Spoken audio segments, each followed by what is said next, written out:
Do you have a favorite to this matchup? Either in terms of, let's say seeing yesterday's performances from these players, and now having taken a look at the draft, is there a draft you like in particular? Personally, I would go with TheMrMunch's draft here, especially given the civs. But we're getting into the game here, and we're actually seeing the perspective, which I think is pretty cool here. Indeed, into game number 1 we go. It is going to be with the color red, TheMrMunch as the Rus, and with the color blue, NyanRacingCat with the English. And, as you just highlighted to us, we can also see what they are doing, one of the benefits of a LAN environment. Yeah, and I think Nyan is going for... So, is this like the 222, like 2022 English wheelbarrow Dark Age style? Because that's what it looks like to me. Yeah, that's some early gold mining there for NyanRacingCat. I'm actually wondering if he's got any secret stats cooked up for this. What I do know is that as we were heading to the venue from the hotel, he was like very much digging his strategy book. So I do believe that he's got some tricks up his sleeve. I think so, because he was asking me sort of like, what do you think I should be doing as English here? I'm like, I think you should go 2TC White Tower, man. That's, that's easy to do. Very, in my opinion, good against Rus in this current meta. But he was like, nah, I don't think so. I'm like, okay. I guess not then. I'm kind of surprised we haven't seen a mill yet. He's dropping it now, but that is a bit slow. He could have been producing wheelbarrow already. Yeah, one thing I wanted to ask you about is this map in particular for this matchup. This is a map where you spawn a lot closer to your opponent than you normally do, and you also only just have a single large wood line. How do you feel that these two factors, influence the game or this matchup? How different is this from a Dry Arabia English versus Rus? Yeah, so this map in particular, I would say, is actually very strong for both of these civs. One, like you mentioned, the one big wood line is very good for English because, you can target that easily with the longbowmen. And, if you deny that, then picking off the small wood lines is very strong. However, Rus in particular has the Kremlin, which obviously denies any pressure extremely well. So we're gonna have. I'm actually very curious into what landmarks we're gonna see from each civ, because that is probably gonna tell us how this game is gonna go on for the next 5 or 10 minutes afterwards. Well. Talk about openings, though. This is an aggressive Kremlin posturing over here.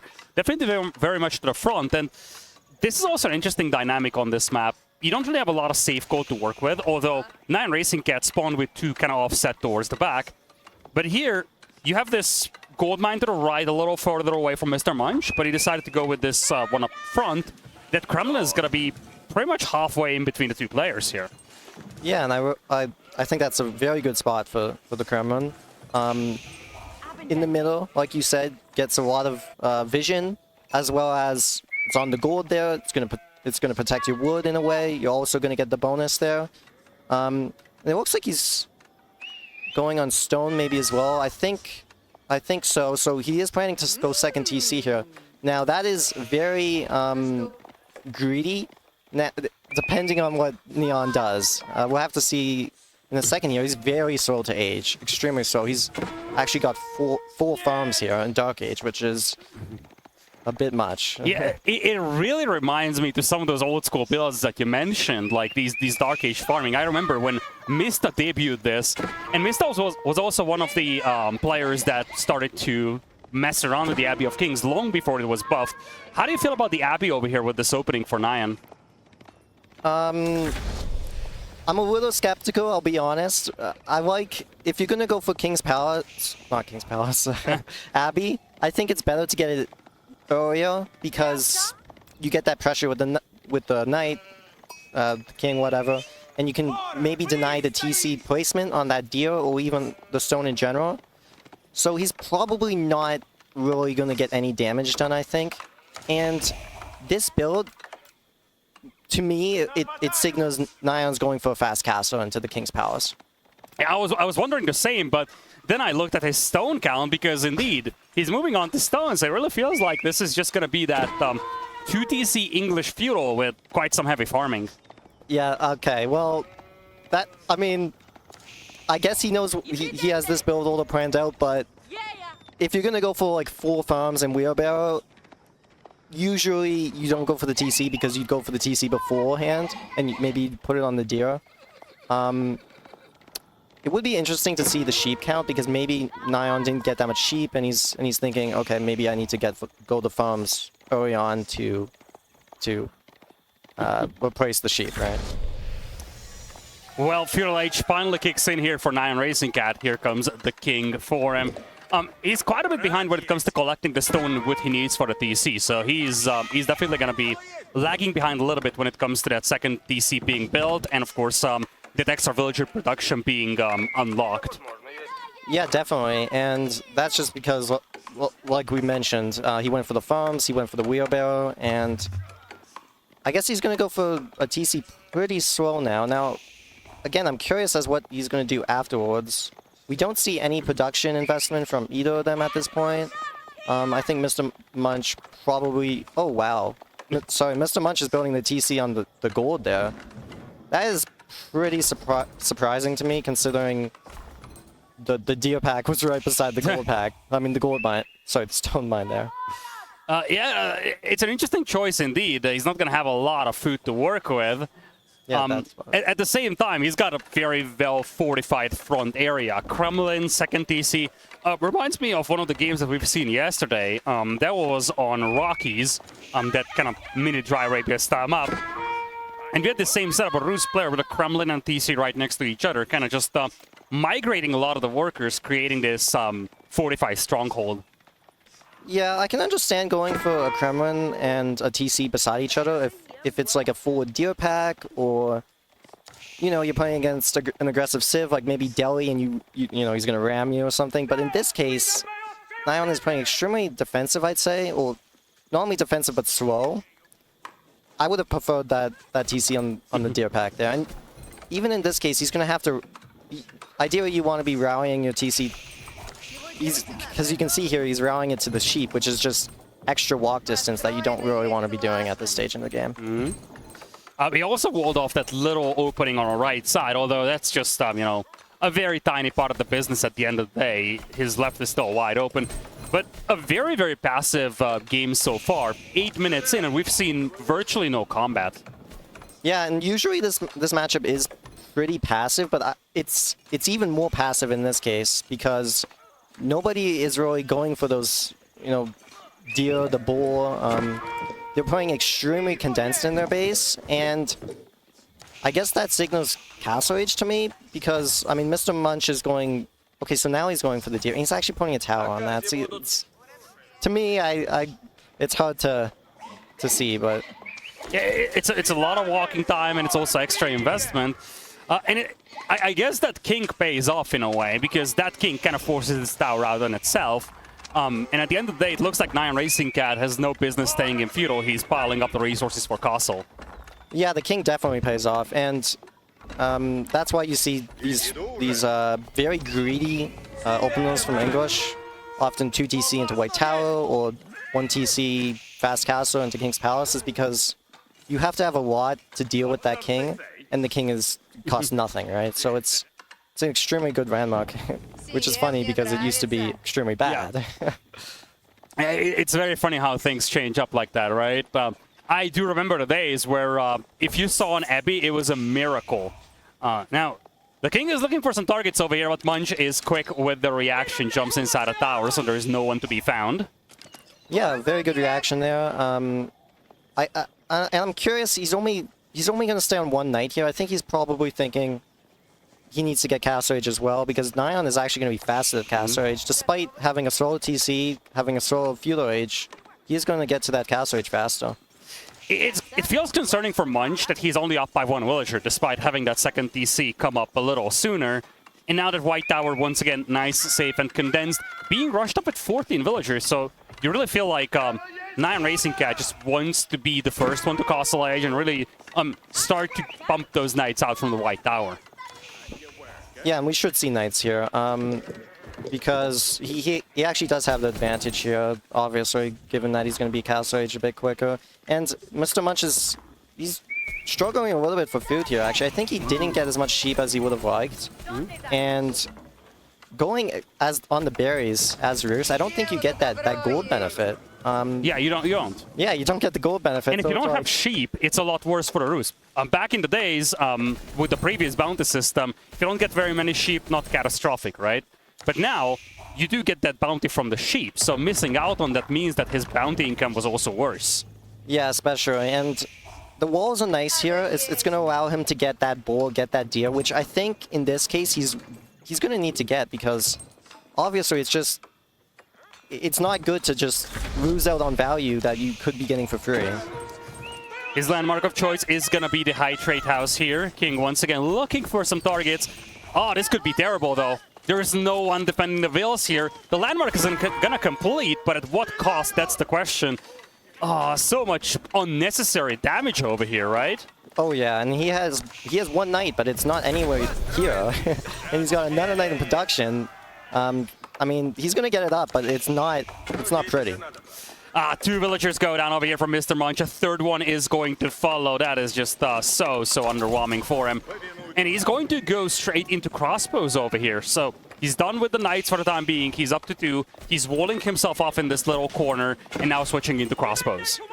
Yeah, and I think crossbows is the correct move here, especially given that he's a little bit behind. Obviously, you want to have that map control. You want to compete for the relics, and he probably will compete for some. But obviously, Nyan is ahead, and it's very difficult to catch up on knight production, especially when you're playing against an English player who's double producing knights. Like, and Nyan indeed is just going full knights over here. He is getting the first monk out on the field, so he is going to start working his way towards the relics. And you really feel like Munch is playing very defensive over here. Somewhat surprisingly, he is queuing archers here. I wonder if he was anticipating something else. Maybe he was anticipating spearmen to just respond to his own knights. I don't know, but those archers won't be able to do much. Yeah, that's, to me, almost kind of looks like a misclick. Maybe it is. He's starting to produce crossbowmen again. But like you said, Nyan is already going for the relics, and I don't see a monastery for Mr. which is a little bit concerning to me, especially in this matchup. I think English is a little bit faster to get to Imperial, and actually has a window there where they can do a lot of damage before Rus gets the Streltsy out and is able to defend, yeah.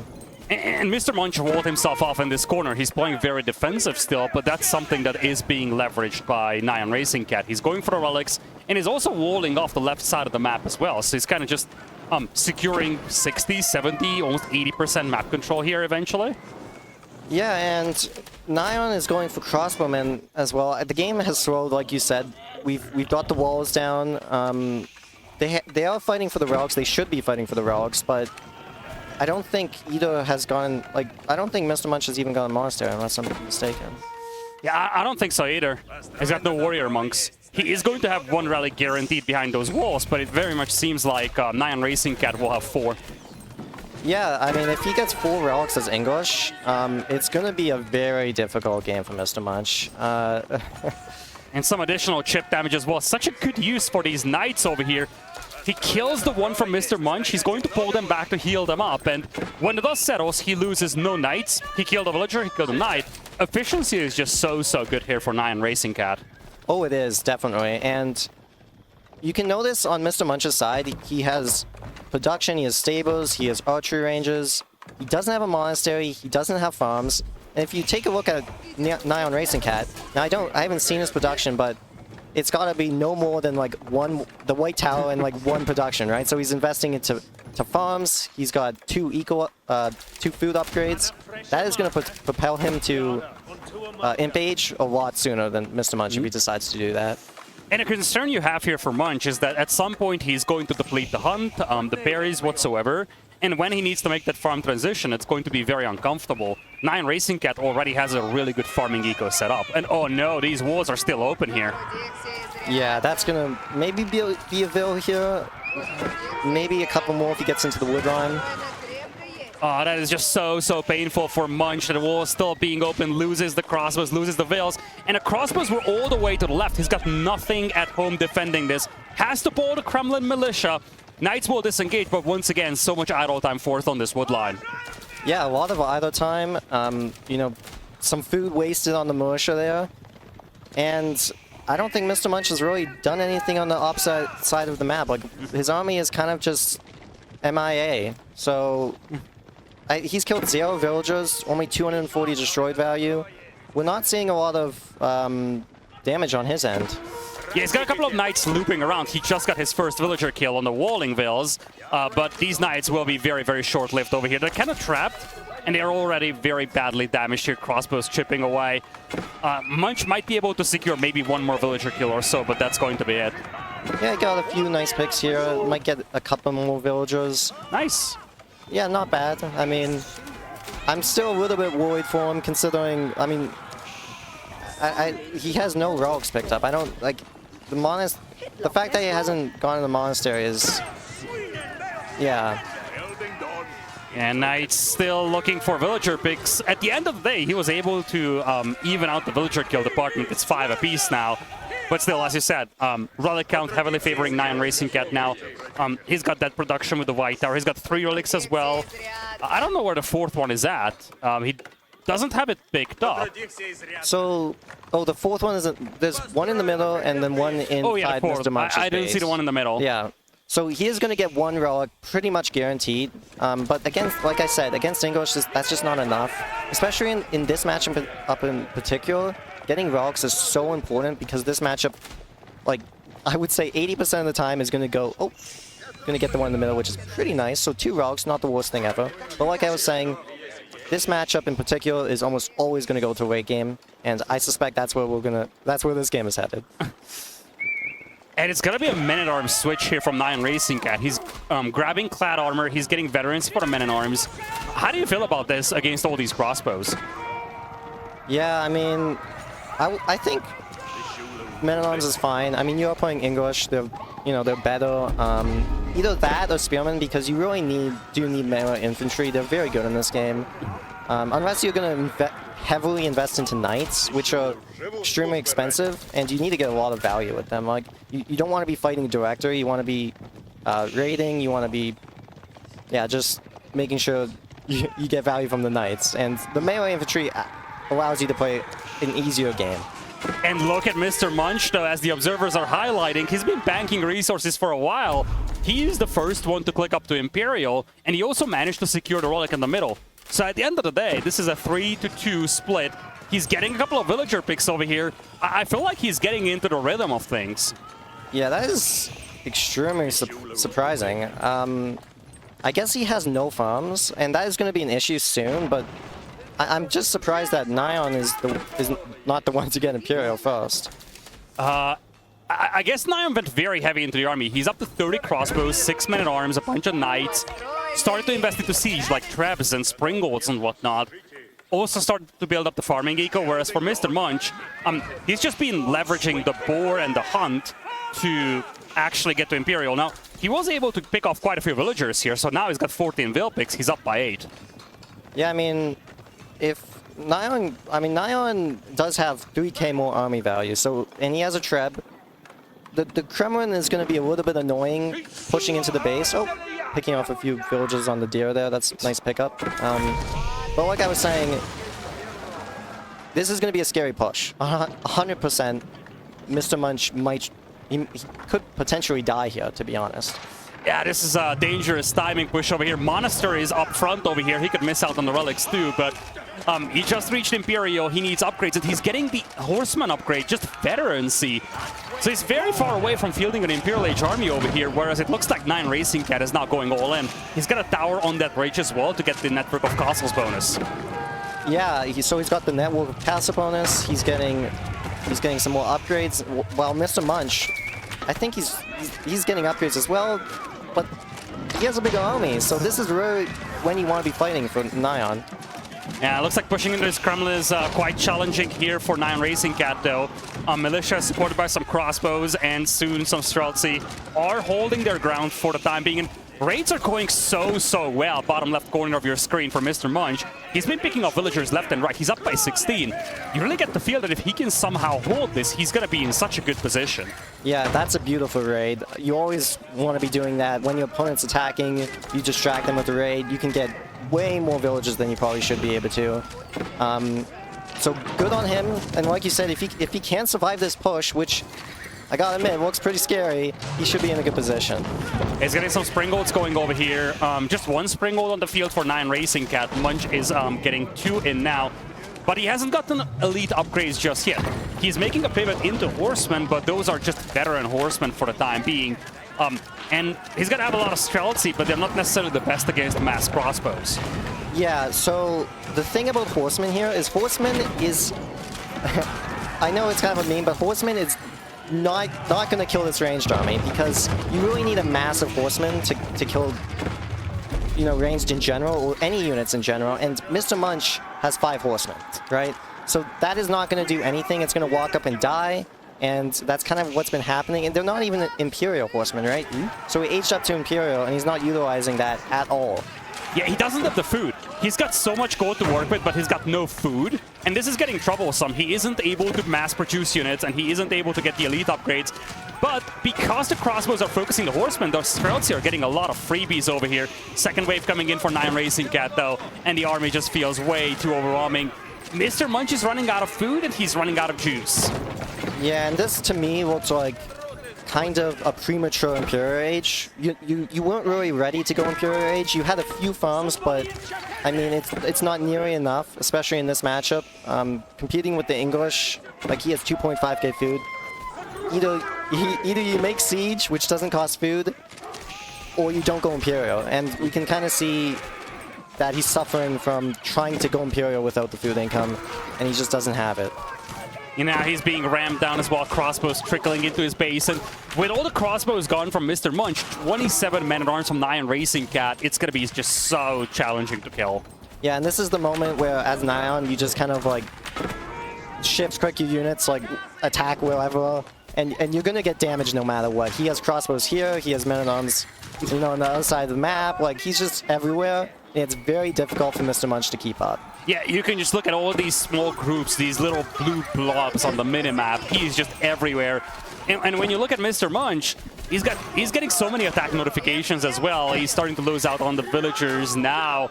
But there's just nothing that he has to clean this up. The trap isn't even moving, but the Rams are. They're taking out production buildings, they're taking out eco, and it very much seems like NyanRacingCat will be able to secure game number 1. Yeah, and I think TheMrMunch is just kind of staying in, hoping that, you know, this is maybe a gig all-in, which it is, but you have to remember, behind, Nyan is still getting 2.6 food per minute, so even if he was to somehow survive this, in a minute, Nyan would just go Imperial anyway, so it's a tough position to be in, and I think we're probably going to see a GG here soon. Yeah, the army... TheMrMunch is just unable to remass his forces here. The moment the unit spawns, it gets insta-killed almost. Black Set upgrades looking so much better for NyanRacingCat as well. And he keeps taking out these key buildings with the Rams. Most of the production buildings from TheMrMunch are now gone. Yeah, I mean, I feel like the next thing we're waiting for is just a Berkshire in the Roost base, like the last game. Not the last game, the Philsborough and Macomb game. And I think he just GG'd there. Yeah. Indeed, there it is. Game number 1 going in the favor of NyanRacingCat here. An interesting opening from him. We actually had quite a lot of conversations about that Dark Age farming into 2TC style opening, but really, once Castle Age started to kick off, it really felt like he was in the driver's seat. He got some good raids going. He was able to secure the majority of the relics, and as you kind of highlighted, it really felt like TheMrMunch went into Imperial, but he wasn't able to leverage that supposed tech advantage. Yeah, so some interesting things to note, like you said, the early farms. Now, I think ideally that's not the best build order, but you kind of saw how TheMrMunch didn't utilize his, didn't apply the best response to what he did, and should have went on the deer there, in my opinion. And he could have done that, obviously, because of the slow king. And yeah, I mean, in this matchup, I think this is traditionally how you would play as Rus, but I think there's a lot of potential, especially given the new patch, to go for maybe even like a fast castle. And if you do that, you save food with not producing villas, as well as with the high trade house, but also you get the relics. And if you're going to play an Imperial game, you're going to need the relics. And into game number 2 we go here. TheMrMunch versus NyanRacingCat once again. This is going to be game number 2, Dry Arabia. TheMrMunch opting to pick his opponent's home map here. Once again, he is going to be in the color red with the HRE. And on the opposing side, NyanRacingCat with blue playing as the Delhi. Yeah, I love this production opening from, I don't know who's doing this, Cal maybe, but it's really nice at the start of the game, especially when not much is going on. You can kind of see build orders, you can kind of see, you know, the sheep count. Yeah, it's really nice. I love this. Yeah, I wish we used it more. Like, honestly, looking at some of the fights would be very interesting from from the perspective of the 2 players as well. Yeah, I like I said, like this is okay. And I can see Nyan's going for the lumber camp here, so I guess he's deciding to go for early forestry. That's, I mean, that must be the only reason you would go for lumber camp here as Delhi. Indeed, early forestry is going to be the way to go for him. That has been the pattern so far in this series for him. Like, previous game, he went early farms, early wheelbarrow. Really feels like he wants to kind of start getting those eco upgrades as soon as possible. I think so, but I don't think we're going to see any farms from Delhi here. But no, I know. That would be a shocker. I'm just kidding. However, yeah, I mean, I assume we're going to see Tower Victory. We're going to see pretty standard stuff. But what I'm going to be watching is I'm going to be watching for what TheMrMunch is doing, because what you want to be watching for is what is his production, how much does he have on gold, is he even thinking about getting eco upgrades, maybe aging to 3rd age, going for like some crazy Burgrave or something. That's mostly who I'm going to be watching for here. Yeah, one thing that could be interesting, especially if TheMrMunch is able to beat his opponent to Castle Age, is going heavy into Man-at-Arms, because, boy, if the Delhi player doesn't have enough troops to deal with a Burgrave push, that's pretty much the game.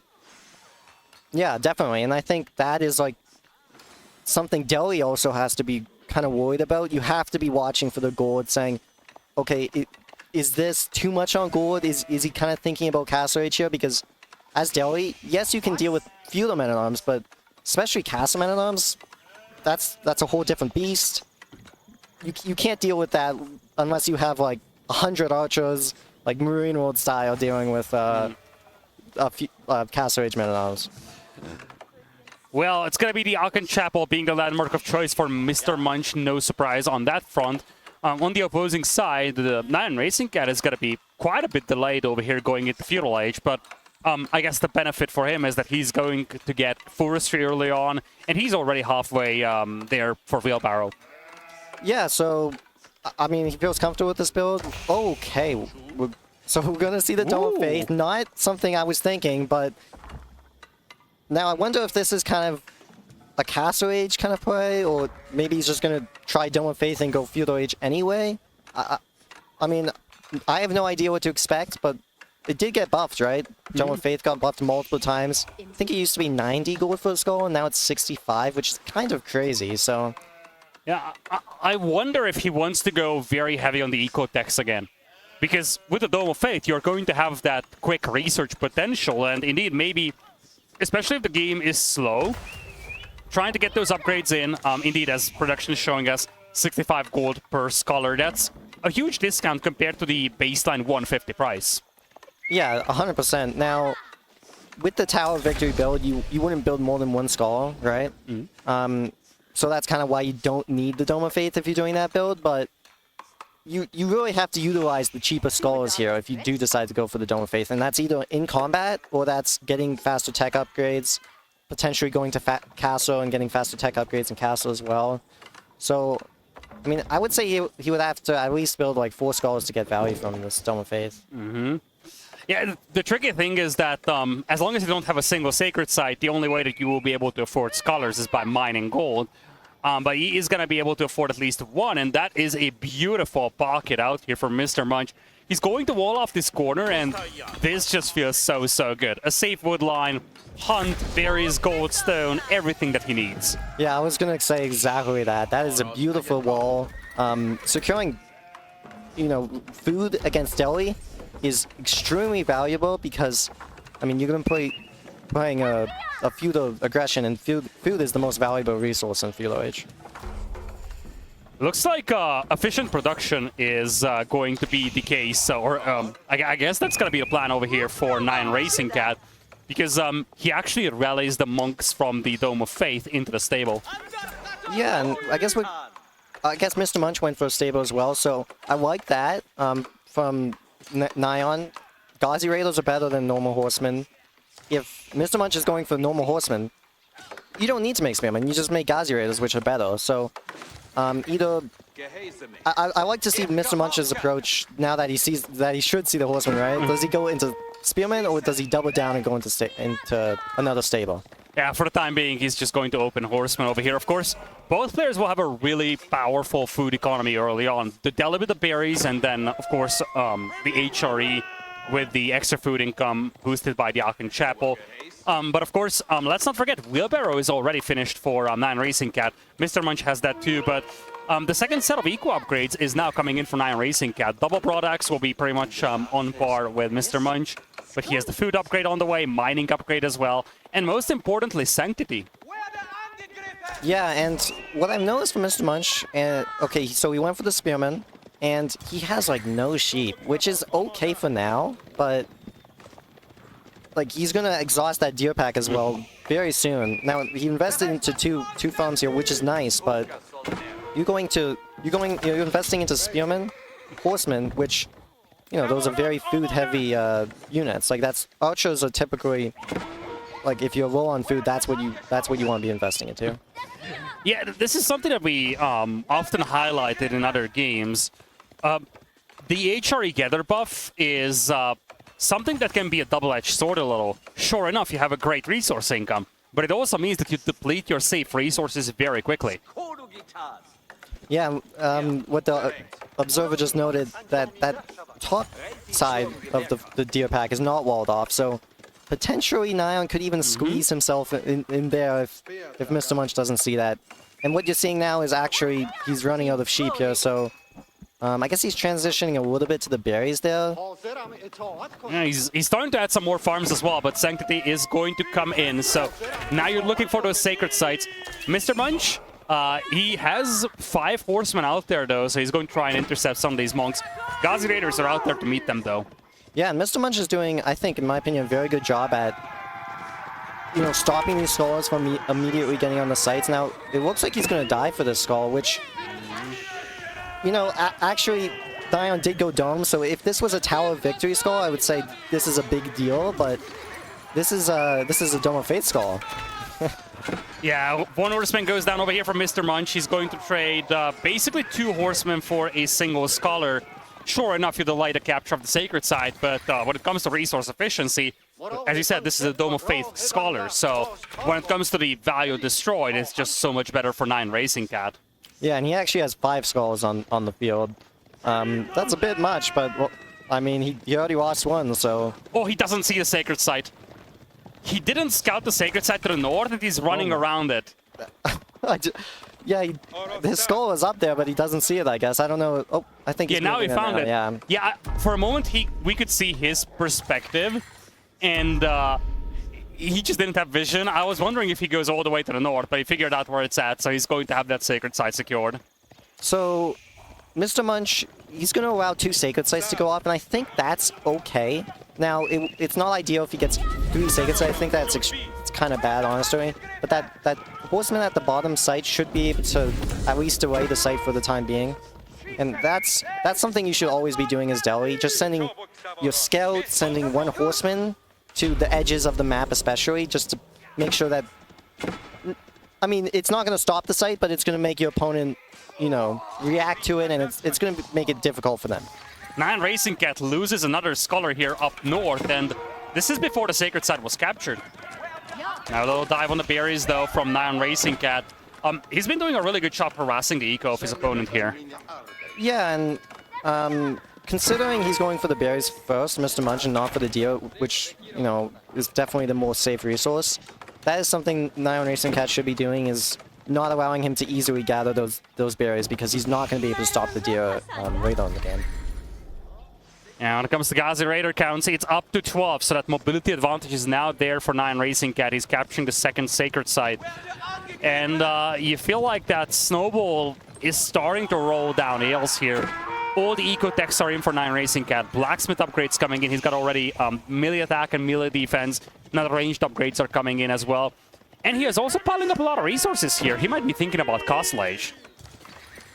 He might definitely be thinking about Castle Age. I mean, you've got the Dome of Faith. You've got already 4 scholars. That's way better than if you're going Tower of Victory, right? Now, I guess that's a misclick, but what is of note? And I said that Nyan wouldn't struggle against the Men-at-Arms, but he actually went Dome of Faith, right, instead of Tower of Victory. So if TheMrMunch can stop Nyan from going for a quick Castle Age, that Men-at-Arms count could actually be potentially pretty scary, I think. Yeah, you do have the Gauzy Raiders with the bonus damage, so I guess there is that. Yeah. But indeed, Feudal Man-at-Arms could potentially be the recipe for success here for Munch. But Munch, first and foremost, had to invest a lot into his farming eco. Does get a good raid going over here. First villager casualty of the game. And indeed, he is distracting his opponent. And one thing is sure, he's slowed down Nyan quite a bit when it comes to capturing the sacred sites. And now he's got that HRA food eco unlocked. 20 or so farms, all buffed by the Archon Chapel. That looks really good. He does have a very nice food eco, but it's just... He walled off that deer and he's not taking it, which is... Yeah, he's going to lose a villager here on the berries. I think with this food eco, you probably just go to the deer now. It's tricky with all these Gauzy Raiders running around. Then you see NyanRacingCat was anticipating that move to the deer. That did not happen, but what does happen is a House of Learning Castle Age here. So the two... So to say, forgotten landmarks are being picked here by NyanRacingCat. Yeah, this is a very, like, 2021, 2022 style, and I love to see it because this is my preferred Delhi pro style. I love the House of Learning, I love the Dome of Faith, utilizing, you know, the faster techs, utilizing the scholars, those unique techs. I think that's what Delhi's all about. And maybe the elephants, you know. Maybe we're going to see some elephants here. I hope so. I would love to see some elephants. I mean, it could not be bad, especially against the Men-at-Arms and the Horsemen. The Spearmen, okay, but the Men-at-Arms and the Horsemen would be pretty good. Yeah, War Elephants have gotten an area damage, so that actually makes them really good against all these melee units, except for the Spearmen. Yeah, I mean, he has 10 archers, would be able to pick them off, hopefully. I think he should build a little bit more, especially against almost 14 Spearmen here, but he's walking towards Castle Age. He's trying to do a bunch of stuff, you know, you can't be too critical there. Yeah, he's getting ready. With all these scholars that he has, he can easily jump most of the relics here. But at the same time, TheMrMunch has something to say about this. He sees his opponent going up the castle, and now he's looking to punish that potentially. He's got 10 men-at-arms, bunch of horsemen and spearmen as well, and the walls are quite late over here. Gauzy Raiders will just be sacrificed here to get the walls up. Yeah, and this is one of the big issues with going for that Castle Age Delhi. You're not English, you're not a condensed civ. Delhi's all over the map, right? He's getting the berries on the side here. He's getting the berries at the top. He's going for the relics with the scholars here. He's got the sacred sites. If you don't have the army as Delhi to really go Castle Age, it can be extremely difficult to go Castle Age and not suffer immensely. Once again, walls are going to be a little too light over here for NyanRacingCat. There's going to be a push coming from the north. And indeed, Mahut's the second tech is the one in queue that's interesting to us, the movement speed buff to the elephants. But of course, we're very far away from elephants over here for now. Nyan is trying to just survive this aggression over here because he lost out on all sacred sites. Now his villagers are getting pushed all over. And this is getting a little dicey over here for him. These walls are just way too late. Yeah, and this is like I said. And the funny thing is TheMrMunch is actually aging up behind this, so he's getting a few villagers, he's aging, he actually stopped all of the sacred sites. Nice trap. Nice trap by the archers there as well. So TheMrMunch isn't going to be too far behind here, and like I said, get some damage in as well. And he's got a fully set up farming eco, plus of course all that deer that we haven't even touched. Yeah, it's, in my opinion, looking very good for TheMrMunch here. Now, he's not going to be able to get too many relics, or shouldn't get too many relics here, considering Nyan has already grabbed up 2. But, you know, getting even 2 relics as H3 here, I think he's going for the Ragnets, right, is pretty good against Delhi.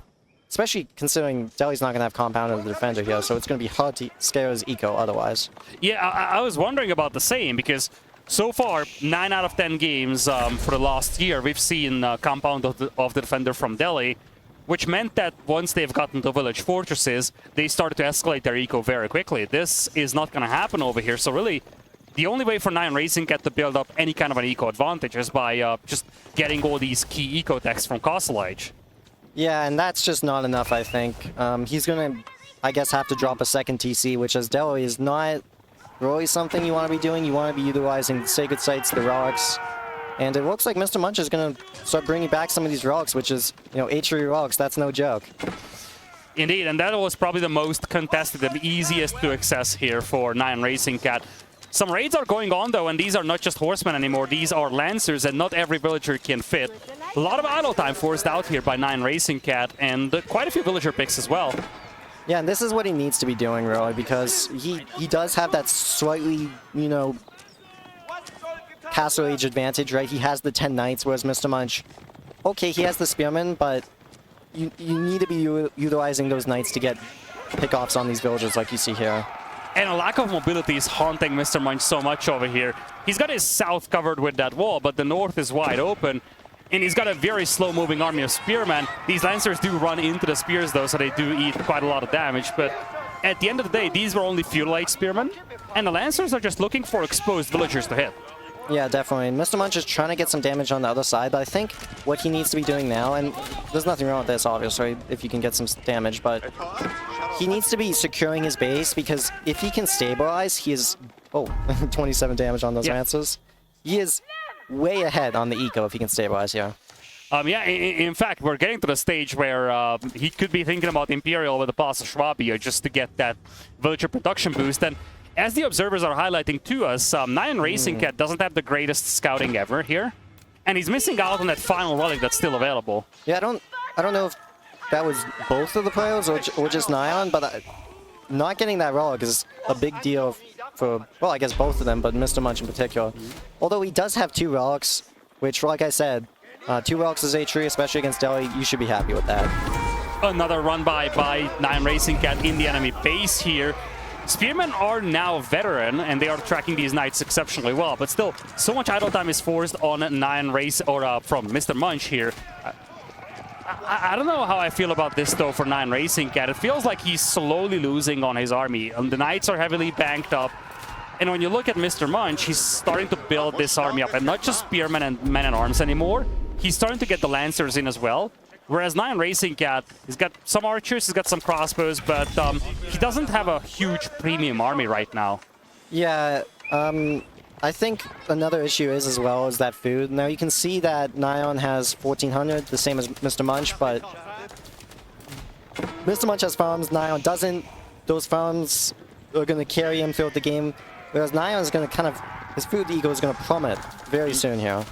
Yeah, that's the great concern for NyanRacingCat. He needs to do something with the food eco. Because right now, MrMunch is fully set up for the game. He's getting the veterancy for the men-at-arms now. We could see some 200 weapons, some maces soon. But you know what I'm hyped about here? I'm hyped about the elephant upgrade, because we're almost there. And when you have 7-8 scholars out there, elephants become rather legitimate. It's true, but 10% elephant speed, I saw the upgrade, I'm like, that's cool, but I would have loved to see maybe something a little bit better. It's free, yeah. I mean, we don't see an elephant here from Nyan either, so we'll have to see if he decides to make some, given the upgrade, but... Yeah, the concern is that he's facing a bunch of lancers as well, so he needs to have that mobility. Elephants just feels like a dangerous move. Both players are now trickling lancers into each other's economies, though. MrMunch getting some into the backline, but at the same time, his own eco is being idled out. Mangonel could be caught off guard over here. There's no front line, and it's actually the crossbows that do get surrounded here. A lot of melee damage done to this clump of crossbows. Yeah, and those crossbows kind of went the wrong way. I know that they wanted to go towards the mango, but a lot died just trying to go around the gold mine there. And at the same time, Nyan getting a very good raid on the wood run here, but... he has to defend this, and it's not looking... I mean, he might defend it, but it's not looking good still. Yeah, he's got some crossbows that are not being present, but if he can hold this, he's going to be in such a good position. He killed so much eco on the other side of the map, but at the same time, now he has to flee as well. He just doesn't have the food eco. The thing that you mentioned now, that he's running out of berries, he's running out of hunt. Suddenly, he's struggling to afford units, but in these narrow choke points, the crossbows are slowly picking off these men-at-arms. And when the dust settles, there is an 8 eco lead for NyanRacingCat still. Yeah, and you can just see on the mini-map, TheMrMunch is like 20 farms, and you can see Nyan has 1 farm beside the TC there. So not... If I'm Delhi here, I'm like, okay, I need to kill him in like the next 5 minutes because I cannot build that many farms and still be competitive in this game. TheMrMunch does get repelled, but at the end of the day, he managed to kill so many villagers that we are perfectly even in the villager department. It's 22 kills on each side, 44 against 43 eco, and the last relic remains unclaimed, so it very much seems like neither of these players actually scouted that area.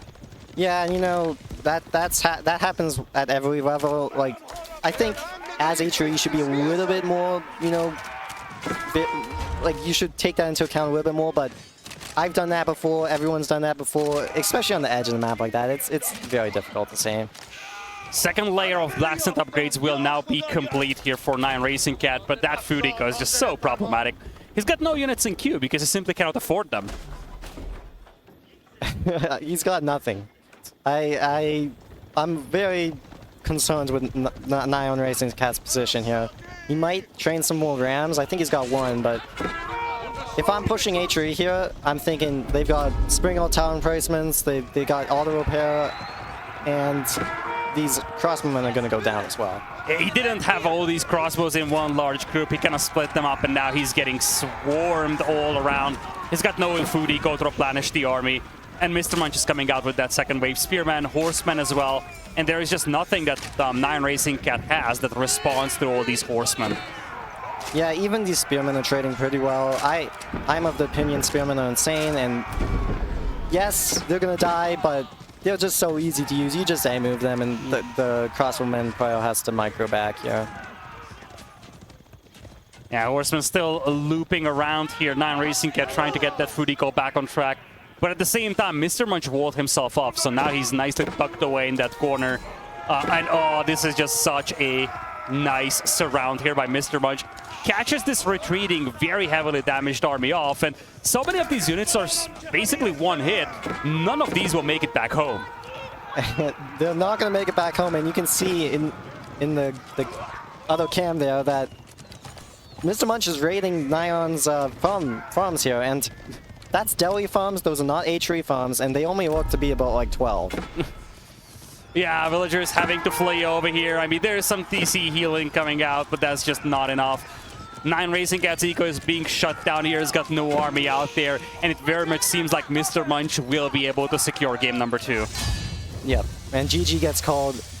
Pretty good game, I think, but very action-packed. I'd love to see the Delhi, especially in Feudal Age. Love to see the Dome of Faith in particular. You don't see that every day. How do you feel, like, in hindsight, how do you feel about this whole House of Learning, Dome of Faith build that we've seen? I mean, like I said in the game, I like it personally. Is it the best? In my opinion, no. I still think the Tower Victory build is better. The Lucifer Vortex build that I mean, that build is very nice, considering you don't build more than 1 skull, which you really don't need more than 1 skull, as long as you don't lose that skull. A lot of civs don't have good ways to deal with Malian Calboom. However, Mongols in particular, you just trade and you almost outscale the Malians in a way, which is, you know, this is exactly where you want to be. Now, it's important to see what we see here because this is going to decide a lot of the early game. Now, it looks like Nyan should be going Spearman here, but TheMrMunch is... I think he might be going Dauntless as well. I think he only built 2 houses. I'll have to check in on his point of view again here. Or his base, sorry. But it looks like only two houses for now, so we will be going those Dauntlers. TheMrMunch with the color green, who has the Malians, and on the other side, NyanRacingCat retaining that color blue to be consistent across games. He is going to be in command of the Mongols. And that's just a girl moving around the top left. One thing that I've definitely noticed here with these camera perspectives is that it's a little bit difficult to keep track of what's going on in the early game because you have, I mean, players are very quick moving their cameras, and you just have so much information coming in here when you look at the perspectives of both players. Yeah, I mean, it is true, but I like to look at one player in particular, especially TheMrMunch, because you kind of know what Nyan is going to do, right? He's going to tower rush, he's going to build Spearmen. It's usually on one player in the game, the Malians in this case, to kind of set the tempo of the game. Are you going to defend the pit mine or not? And in this case, he is going to defend. And so Nyan actually going for a village on gold. Now, I guess that's just one to kind of slowly get to Castle Age, but I would prefer him to invest heavily into Feudal Age here and build as many spearmen as you can, because I think you can outproduce Mali here. Yeah, if nothing else, you can be very cost efficient at the beginning, but one thing that I've always looked at when it comes to the Donzos, and that's kind of a bit of a cheat versus normal spearmen, is that they can throw their javelins when they initiate combat. So in many ways, TheMrMunch can kind of just play this weird game where he's just staying behind, throws the javelin, but never actually allows the opponent's spearman to beat him up or even to deal any damage to these Donzos. That's very true, yeah. I mean, I mean, that's the thing, right? As Malians, that's what you have to be utilizing to get your advantage here. So it looks like Nyan is deciding, okay, he's not going to stay Dark Age. He's not going to, you know, try to burn down houses, burn down the pit mine. He's deciding, let's go Feudal Age. He invested into those Donzos. I can get a faster Feudal Age. Maybe get some quick archers out. And this is going to be a big investment here for TheMrMunch. He's going 4 Donzos. Compare that to NyanRacingCat, who just did 1 double production of Spearmen. And oh, he's actually finding some harassment potential here as well. Starting to torch down this house, but the Donzos will repel him. Nevertheless, he's going to have such a big head start going into Feudal Age because TheMrMunch went very heavy on the Donzos. Yeah, and that's a beautiful pick in my opinion, because not only are you kind of like causing the villager to have some idle time, but you're also kind of keeping TheMrMunch in his base. In this map in particular, I don't think he's too worried about his Uvu getting burned down, but sometimes you can be, and you want to be getting for a safe Feudal Age. You want to be transitioning to archers here without getting any damage taken. And it's going to be the Silver Tree being picked as the landmark of choice for NyanRacingCat. There's a lovely market all the way to the south here for him. So if he wants to get some trade going, it's definitely possible. And I don't know about you, but one thing I love about this is that Malians in Feudal Age are not necessarily all about mobility. They can go warrior scouts, but they usually like to sit back, play into the cow boom, play a little bit more defensive. So it remains to be seen how much aggression we're going to see from TheMrMunch when it comes to contesting that trade. Yeah, and that's why, like I said, I think Mongols is an extremely good choice versus Malians, because Malians is not known for their mobility. They go usually javelin, spear, especially in Feudal Age, to defend their cow boom. And it's hard to do that and also deny trade, because those units are extremely expensive. They're good at defending, but I mean, I would argue they're not good at attacking. And the Observer actually noted that these houses are not placed correctly. 6 Donzos on the field now for TheMrMunch. He's looking to put some pressure on the opponent's gold mine here. He was able to push away the villagers from the gold mine, but at the same time, what is that? That's a scout, but maybe I'm wrong. But he has a scout, so I don't know. Yeah, I was looking at the same thing. Like, I don't exactly know what died there. Oh yeah, it's a Donzo. It's just a weird shield. Okay. Nevertheless, Silver Tree is now in. I don't know if TheMrMunch scouted this yet, however. He should. Oh, wow, he actually gets some bounty. That's pretty nice for Nyan. He actually, I guess he destroys the house as well. So, yeah, nice pickup there. But he should suspect that Nyan's going Silver Tree here, especially on this map. The trade post is beautiful for Mongols. A very good Mongol map. What I want to see here is, can Nyan get damage with the archers? Because this is his advantage, right? He didn't try to apply for that Dark Age advantage. This is where he should be getting his advantage, because it's going to be difficult for TheMrMunch to actually get archers out, javelins out himself. I mean, if you look at the wood, he can't even build an archery range at this point. Yeah, Nyan didn't spend basically any of his stone except for what was needed for the double spearman. He didn't spend a lot of the stone on spearman production, so he can double produce either traders or archers. He's actually double producing archers right now, and you actually can see TheMrMunch. He's looking to check if there is the Silver Tree having been moved to the left-hand side corner. He's also heading south, but he has yet to actually intercept units here, and at the same time, he's got nobody back at home defending this gold mine, potentially allowing NyanRacingCat to get the tower up here. Yeah, that's a cheeky Donzo, and I love it, but at the same time, it's going to be very difficult for you to deal with the main threat, which is this tower rush, these archers, the spearmen. If you let this tower go up, you're pretty much giving a bunch of bounty to the Mongol player, which, you know, obviously is not good for you. Indeed, traders are still ongoing here for NyanRacingCat. Some harassment by these Dunzos, but they are kind of alone, and now TheMrMunch has to regroup back at home to deal with this aggression, so you get the feel that NyanRacingCat will just dispatch a couple of archers to deal with that aggression on the trade. Yeah, and you can see that Nyan is just kind of outpacing TheMrMunch at this point. He's already at 5 eco advantage. He's got 11 archers. TheMrMunch has one javelin soon, maybe. Oh, beautiful pick. Oh, that's amazing. Talk about the Dunzo's ability to throw their javelins. Yeah, we're probably going to see another villager or two come to build that tower, but yeah, that's the kind of stuff as that you love to see, just because it's so unique for the Civ, you know? Well, yeah, but this tower has been denied and might not go up after all, with the javelin throwers also appearing in it. Looks like NyanRacingCat is shuffling up his trade. He's now heading all the way to the north over here, seeing all the aggression coming his way. Yeah, so TheMrMunch is doing a very good job at stopping the trade, stopping that tower. I mean, if he stops this tower, he could be in a very, pretty decent position. And like I said, I think this is a Mongol favorite matchups, and he's doing a very good job at defending, just all around the board here. Yeah, it looks like the tower might just get cancelled over here, because at this point, indeed, there's just nothing that Nyan can do to get this tower up. At the same time, he is still getting that trade going, and he's up by 8 eco. And I do not believe that we have a second pit mine for TheMrMunch just yet. So, eco-wise, Nyan seems to be quite a bit ahead. Yeah, he's definitely a little bit ahead eco-wise, but you can see on the army value that TheMrMunch almost has triple the army value, and that's what he's been investing to. I think that's okay if he can start to get some traders down a little bit more here. He doesn't, in my opinion, need to be going for that pit mine. Oh, he's actually going to be losing a villager going to build a pit mine. But like I was saying, he doesn't need to build a pit mine because he has that big pit mine. And I wonder if Nyan wants to go to Castle here. If he goes Castle and he gets pushed, it's going to be very dicey for him. But such an archer aggression could be a perfect diversion.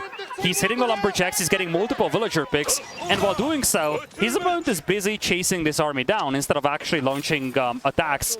Looks like Nyan is going to double down on feudal here, though. He's starting to mix in some Keshik.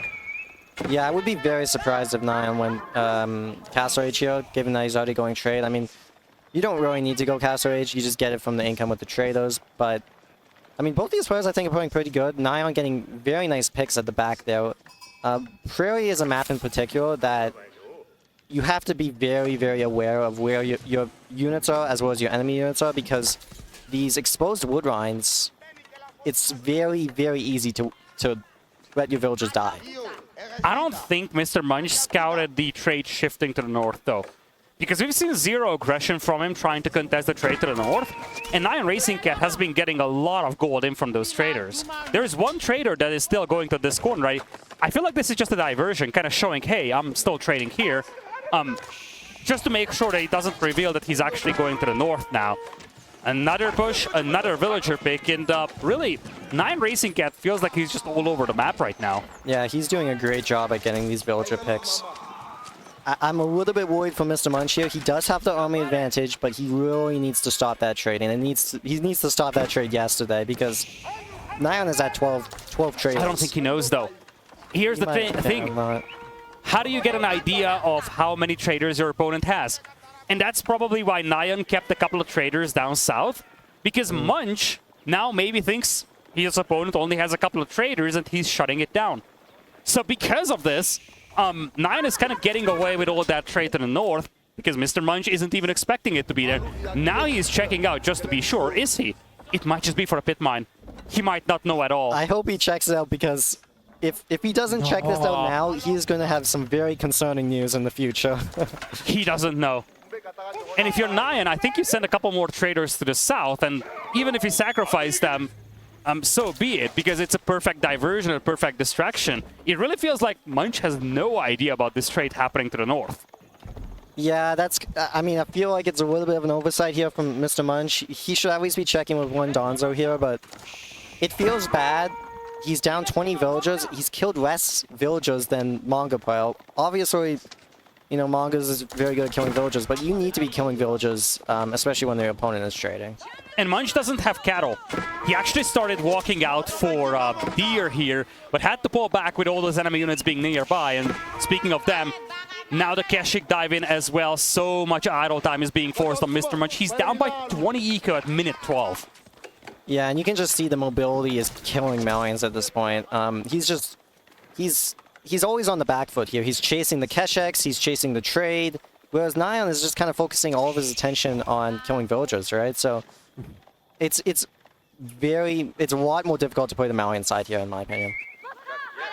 Yeah, that's not something that you commonly see here. Malian player moving out onto a deer, but that's exactly what Munch had to do. He completed his second pit mine. Production. Okay, now there we go. Yeah, for a moment we just lost image. So we got rather confused about what was happening, but we're back on track, so we're all good.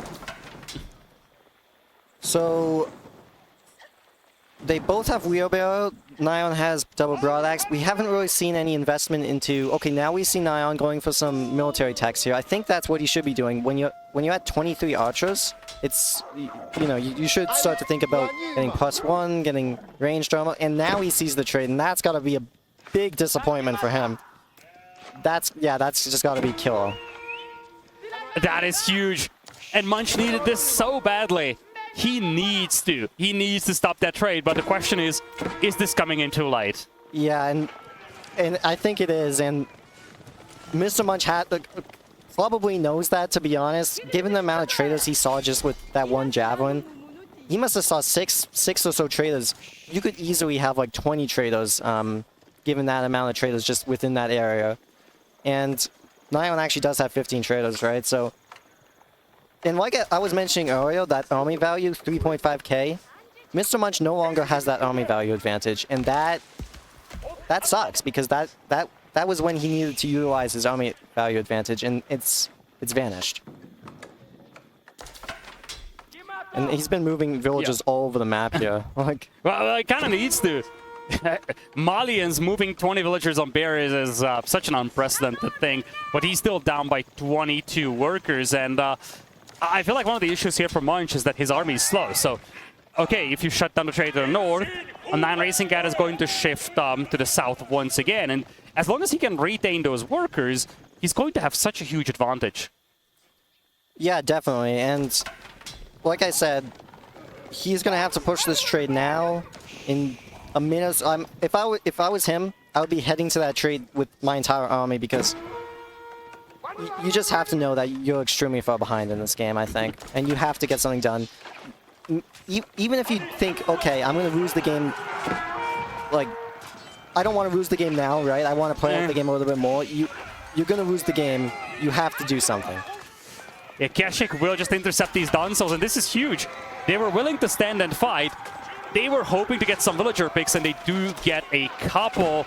New Donsos do arrive, though, but once again, you just feel like MrMunch is trying to play catch-up here. Oh, definitely. And the best indicator is just, you look at that income, Nyan is ahead in food, he's ahead in wood, he's ahead in gold, right? So it's... Especially gold. Now we are seeing that trade kick in. He's at 1,300 gold. He's got 1,000 per minute. And MrMunch actually has been doing a decent job at killing some traders here, but I mean, he's getting 79 gold, 7 food, 7 wood, right? It's just too much. Even if you kill a few, Nyan's killing a few on your side, right? Oh my, oh my. Another couple of villagers going down here, and it feels like it's just death by 1,000 cuts for MrMunch here. Wherever he looks, there are raids, and while this is happening, NyanRacingCat is now piling up resources for Castle Age.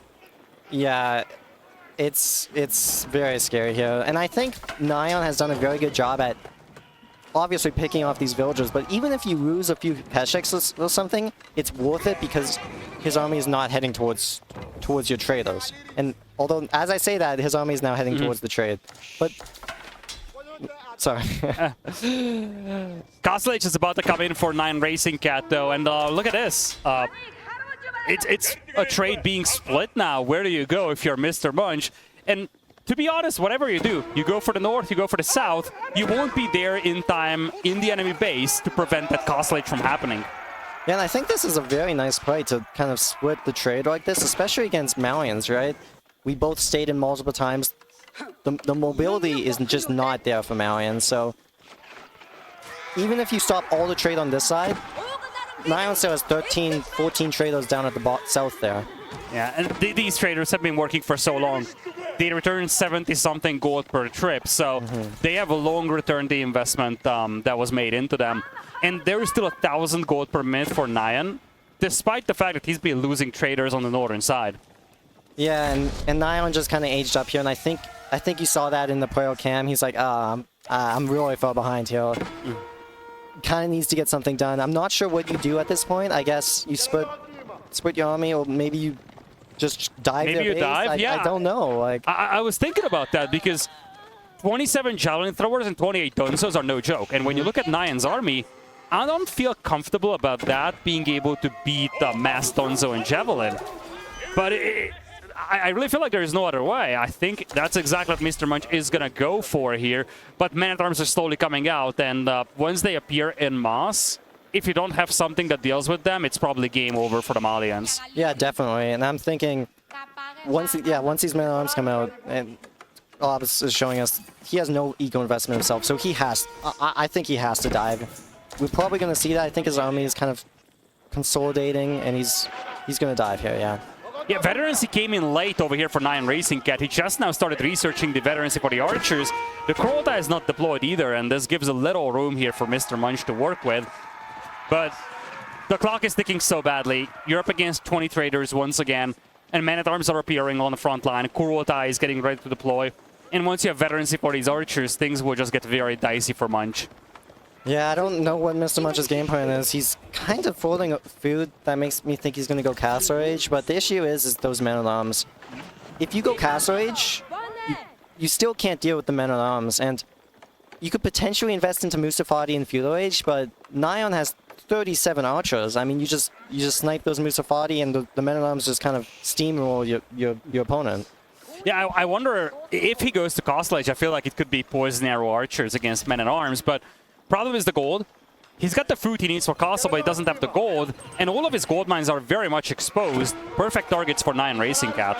And I think the issue here, even if he does get to Castle Age, as Malians, it takes a bit for you to actually be able to counter armored units. Now, obviously you have those men-at-arms, but like you mentioned, the poison arrows, it's like a 130-minute upgrade, so it's not fast. Down south, though, TheMrMunch had a group of units intercepting traders. NyanRacingCat is losing all the traders now. And I think we have a lot more down south than just traders. This could actually get dicey over here for NyanRacingCat, because one thing is sure, Munch has been consistently building an army, and this is not a pushover. It's not a pushover. I think the men-at-arms are obviously going to be the biggest difficulty here, and the Dons are here. They're just going to get eliminated by these archers. They're just... Oh, the Kurultai is ready to deploy, though. There was a spot found. Javelin throwers will have to hold Castle Age archers now. Castle Age blacksmith upgrades are coming in for NyanRacingCat as well. And despite all those great raids happening from TheMrMunch, he needs to find a way to hold this, but it feels near impossible. Yeah, it does feel very, very impossible. But he is, like you said, getting very good raids down at the bottom there. But he's not even aging at this point, and you can see he doesn't have any answer to these men-at-arms. Just none. And houses are being torched down as well, and this is just going to handcuff TheMrMunch even more. Now he's going to get supply blocked, and he's fighting a full Castle Age army with Feudal Age troops. He's trying to make a pivot into Musafati warriors real quick to try and deal with the man-at-arms, but man-at-arms is just one part of the equation. You also have all these archers picking off the Musafati. Yeah, and the archers picking off the Musafati is the game ender, in my opinion. Yes, you can build men-at-arms, but you can't kill 45 archers with, like, yes, with the javelins, but it's going to take some time, right? And indeed, as you can see on the player cams, TheMrMunch decides to tap out of this one. It is a NyanRacingCat moving on to match point here. And really, when you look back at this game, it all came down to that trade being hidden for so long. Yeah, the fact that he didn't see the trade at the north there was... It felt really bad. I felt bad for him when I saw him see it. I'm like, oh, that's a killer moment. Like, you hate to see it.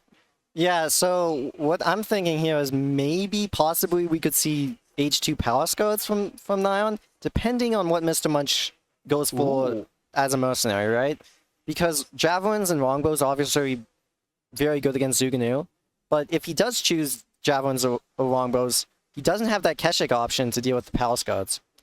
Into game number 4 we go here, folks. Mr. Munch versus NyanRacingCat. And looks like Mr. Munch loves shuffling his colors around. He went from red to green. Now from green to yellow, he is going to be in command of the Byzantines. And on the other side, it is NyanRacingCat sticking with that blue color with the Jushi. Yeah, so I don't think there's anything too interesting we have to focus on in the early game here. Obviously, the sheep count. Nyan's going for the village here. Not exactly sure what we're supposed to be looking for. I think both of them are getting a decent amount of sheep, which is obviously important for any civ in this game. Actually, Nyan is getting it probably a significant amount more. And you have, yeah, a significant amount more. And you have to understand that as Zushi or China in general, having a lot of sheep is critical to winning the game because it's critical as any civ, but as Zushi in China, you get more food because you're supervising the mill, right? And it just allows you to stay in your base for so much longer. Yeah, exactly. It's not really one sheep that you're getting. You're getting like 1.1, 1.2 or so. So indeed, there's a lot more value in there. A decent haul of sheep out there for NyanRacingCat. I haven't actually managed to see what Mr. Munch has on the sheep department, but it looks like we had a somewhat even split between the two players. I think Mr. Munch got a lot less sheep, actually, to be honest. Well. Oh yeah, you're right. You're right.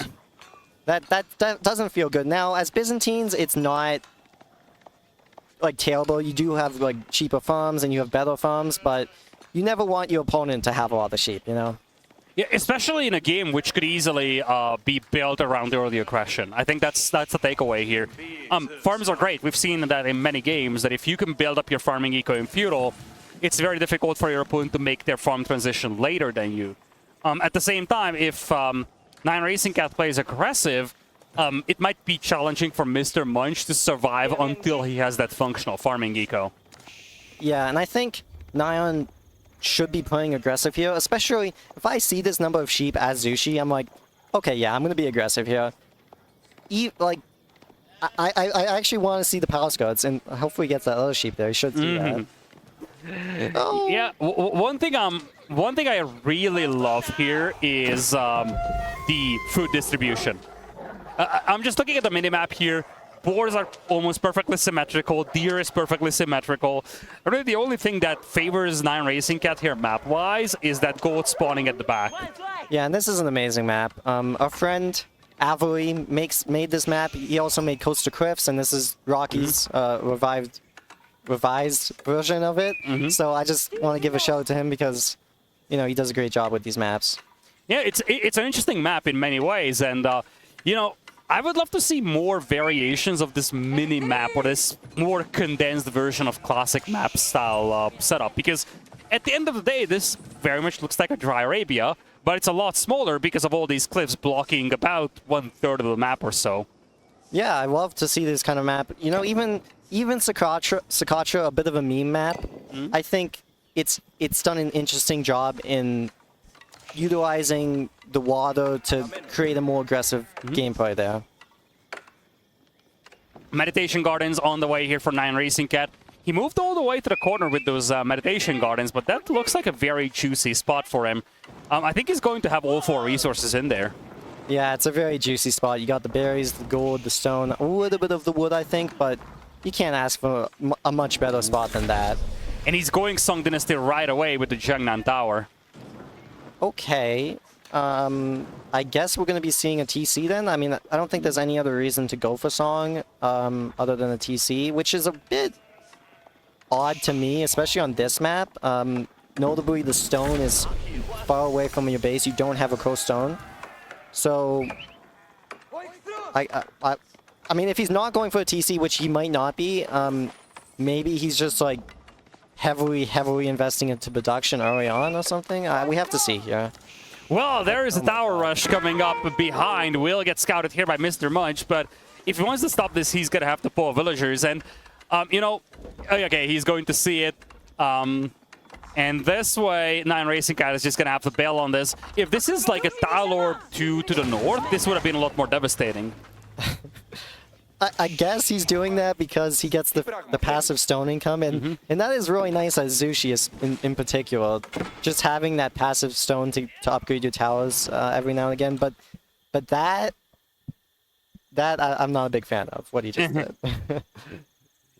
Well, he's got that passive stone income indeed, but it remains to be seen what he actually intends to do with the Song Dynasty here, because he's up already in Song.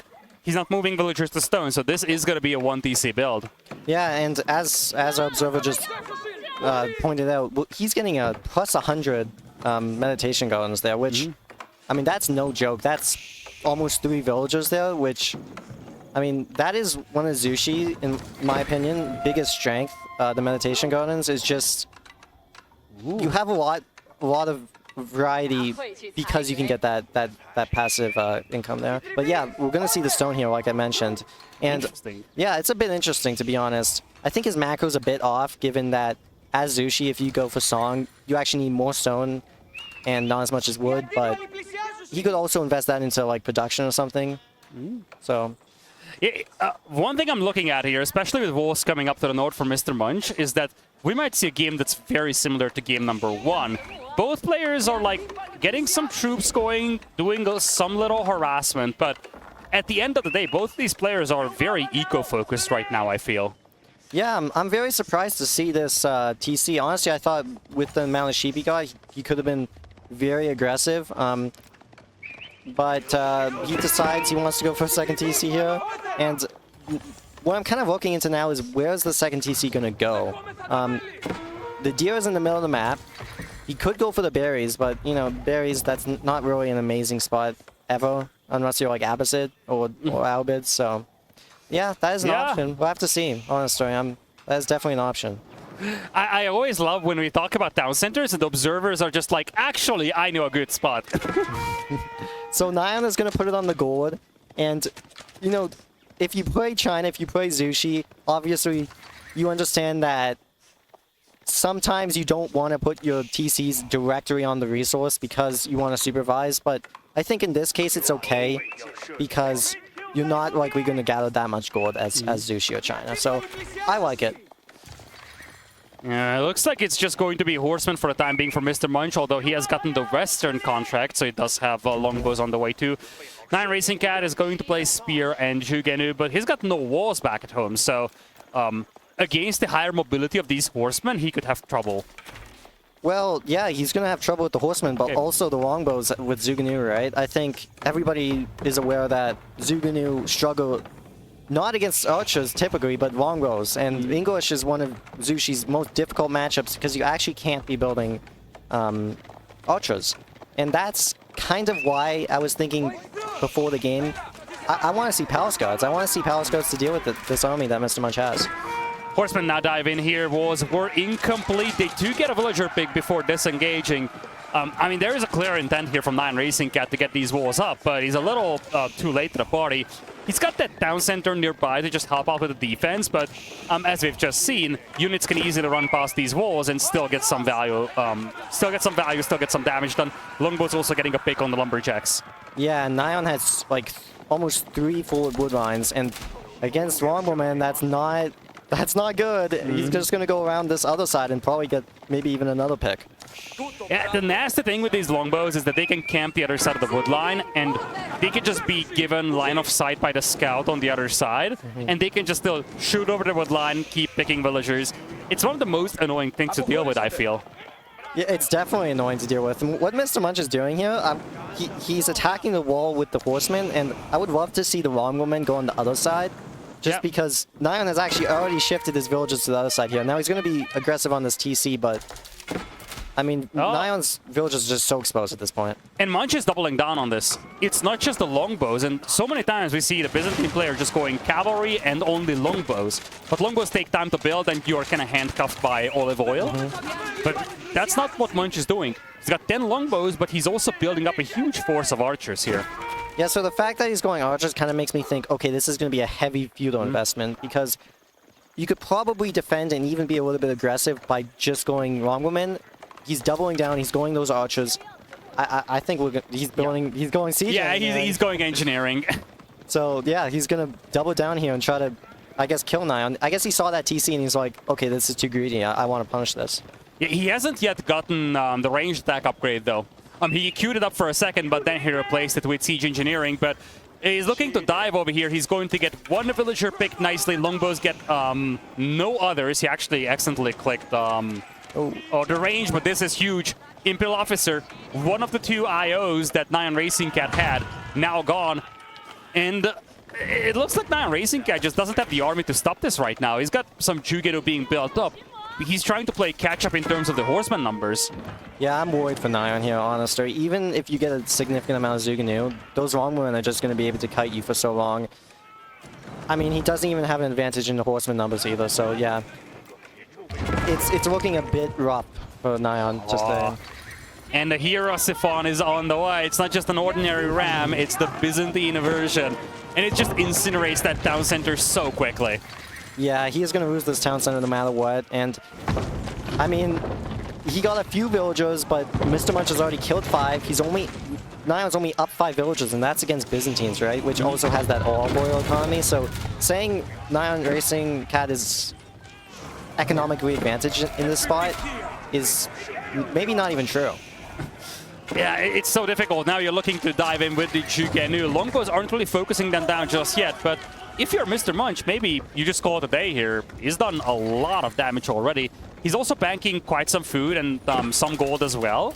So I'm actually wondering if he's thinking about Castle Age here. Yeah, I think Castle Age is definitely a good option here. I mean, Nyan is up to 23 Zuganu. That is a little bit scary. The longwomen will trade well versus the Zuganu, but you have 11 archers that are not going to trade well. Archers, unfortunately, don't. So pulling back here, playing defensive, especially with those longwomen, could be a very good option for MrMunch here. However, just as I say that, he just decides to double down again into the spot. Yeah, I was wondering. I feel like he kind of kept himself in the middle there, just like leaving the option open to Castle. But maybe he felt like he's got the momentum here, so he can just double down, and that's exactly what he's going to do. He still doesn't have the range attack upgrade, and I think that's the biggest piece missing for him right now. Yeah, he doesn't have the range attack upgrade, and I think Nyan doesn't have the defense, right, either? Nyan does have the defense, Nyan doesn't have the attack, though. Okay, well... So he doesn't have the attack? Yeah. Oh, he should have the attack as Zushi. I mean, as Zushi... I mean... Yeah, he just got the attack. Okay, well, as Zuganu, right, benefit from the attack the most, more than any other unit, right? So you should be getting that first. Lumberjack had to be repositioned here, but NyanRacingCat quickly built up a force of horsemen here. Remember, you do have that supervised to mass-produce units quickly, and he's doing a really good job intercepting these reinforcements here. Munch needs to be careful not to get surrounded from 2 sides. Yeah, I mean, you love to see this kind of cutting off reinforcements kind of thing. That is a beautiful and the best way to deal with this very aggressive move here. And you actually see, like you said, cutting off both sides. He actually killed the ram of MrMunch. So that's just a free unit that he gets there, and he's also getting a lot of picks on the back end here as well.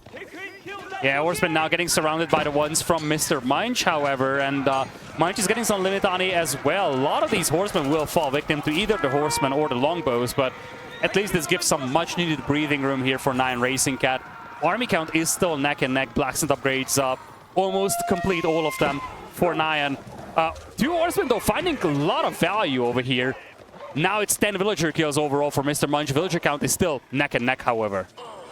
Yeah, I mean, it's funny. You saw the second TC, and now they're tied in villagers. So it's like, that definitely did not pay off, you know?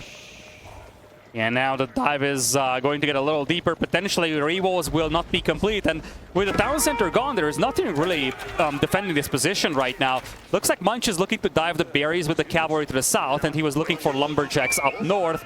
He is splitting his army, however. He is jumping on the wheels on the berries, I feel. Oh, that's a very nice pick-off on the wall there. Oh, no, kill it. But, yeah, picking those villagers off on the wall was always very nice because they obviously have to come back to that position to finish it off. We're gonna see a fight here. I'm not sure. Could go either way, honestly. This fight.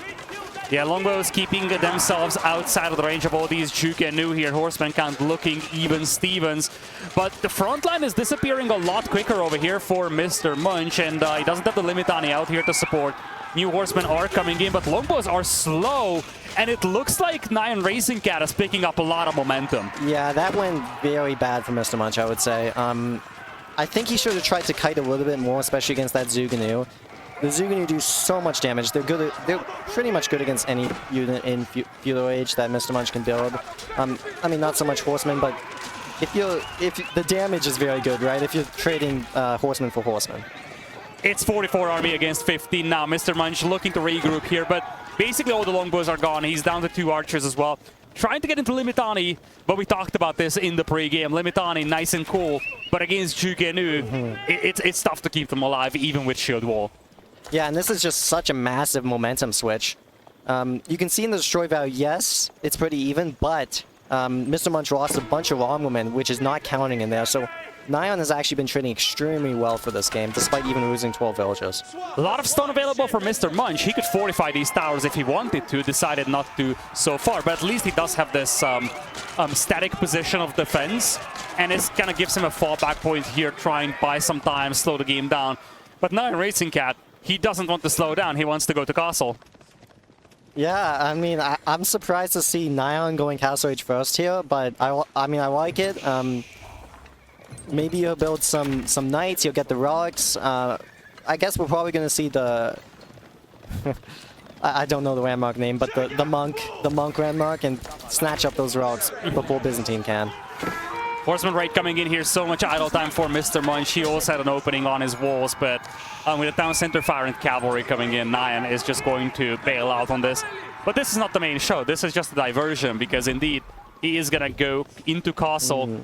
At the same time, one thing I was looking at, just real quickly, as the Shaolin Monastery is now being built, Munch has a lot of stone, and at one point he had a lot of wood in the bank, so it crossed my mind that he would go for a second TC.